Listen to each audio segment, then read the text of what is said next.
So I have the report right here, Dana, and you can see just by the thickness of it, it's well over 500 pages, and it really represents the work of dozens of investigators by the Inspector General over an 18-month period.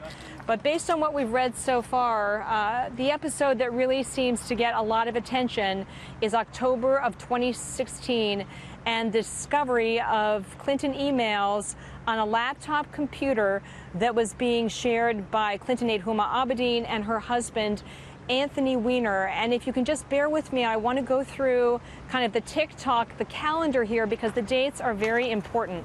What the Inspector General found is that the FBI in New York City, as part of a separate investigation, had identified over 300,000 emails on the Abedin-Weiner computer by September 26th of 2016.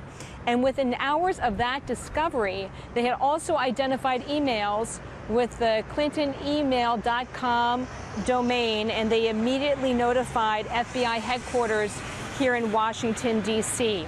Shortly after that, on September 28, they had what's called an SVTC, so a secure video teleconference call with executives here in Washington. And on that call was the Deputy Director, Andrew McCabe, along with about 39 other FBI executives, where they were briefed by the FBI in New York on the findings of the computer.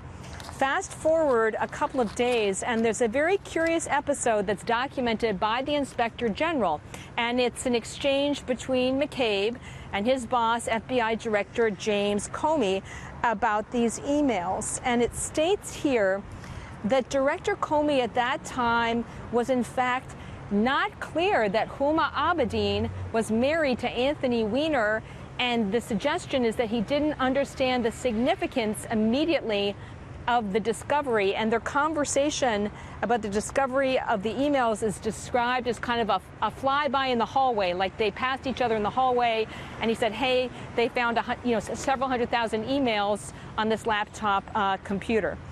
The Inspector General interviewed all of the people involved in this episode, and there were four main explanations that were given as to why there wasn't immediate action on these emails. The first was that the Clinton email investigative team was waiting for more information about the emails. The second is that they needed additional legal authorities to review the emails. The third is that the FBI Clinton email team didn't believe the emails would be that significant. And number four, some of the people on the email team had been shifted over to the Russia investigation that had been opened at the end of July in 2016. And this is the key phrase. The Inspector General states, we found these explanations to be unpersuasive justifications for not acting sooner, given the FBI leadership's conclusion about the importance of the information and the FBI mid-year team. Fast forward to last month, and the Inspector General found that very important text message between FBI agent Peter Strzok and FBI lawyer Lisa Page, where in the exchange they basically say, we're going to stop Trump. So that's a very active thing. We're going to take steps to prevent him from becoming president.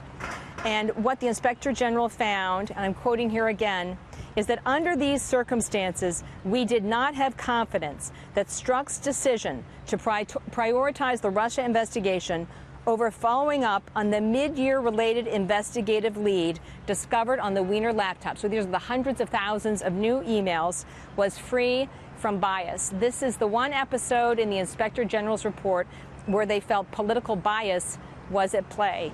Prior to July 5th and Director Comey's public statement about the Clinton emails, they could not find documented evidence of political bias. So this is why the section about the Abedin-Weiner laptop and the hundreds of thousands of emails that were there, including emails that were classified, that were from the Clinton system, that's why it gets so much attention in the Inspector General's report. Because, to state the obvious, it was this finding that caused Director Comey to notify Congress with a letter that he was reopening the criminal investigation about 10 days before the election. Then they quickly closed it, and Democrats blamed Director Comey for basically de-syncing the Clinton campaign and sort of derailing her momentum at that point, Dana. All right, Catherine, thank you so much. We appreciate that. We'll check back in with you.